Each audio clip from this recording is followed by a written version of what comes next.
ახალციხეში მინიფეხბურთში უბნებს შორის ტურნირი დაიწყო. ჩემპიონატი 9 აპრილის და საფეხბურთო აკადემიის გუნდებს შორის მატჩით გაიხსნა. შეხვედრა დაძაბულად წარიმართა, თუმცა გამარჯვება აკადემიის მოთამაშეებმა მოიპოვეს. პირველი თამაში ანგარიშით 4-2 დასრულდა. ტურნირში მონაწილეობას მხოლოდ 1999 წლამდე დაბადებული ახალგაზრდებით დაკომპლექტებული 8 გუნდი იღებს. ჩემპიონატის ორგანიზებას სამცხე-ჯავახეთის ფეხბურთის ფედერაცია უწევს. გელა მაისურაძის განმარტებით მომავალში ტურნირი ქალაქის პირველობაზე ჩატარდება. ახალციხის უბნებს შორის შეჯიბრი დღეს 8 დეკემბერს დაიწყო და 22 დეკემბერს დასრულდება. გამარჯვებულებს მედლები, თასები და სიმბოლური საჩუქრები გადაეცემათ.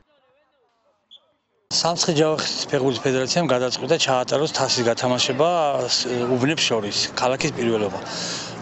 ანუ აქ ასაკობრივი შეზღუდვებია 99 წელში და პატარები. იწყება დღეს და დამთავრდება 22 დეკემბერს. ჩვენ ახლა ვიღებთ ახალციხის პირველობის ტურნირს, სადაც ვეცდებით, რომ ჩემი გუნდი გავიდეს პირველ ადგილზე.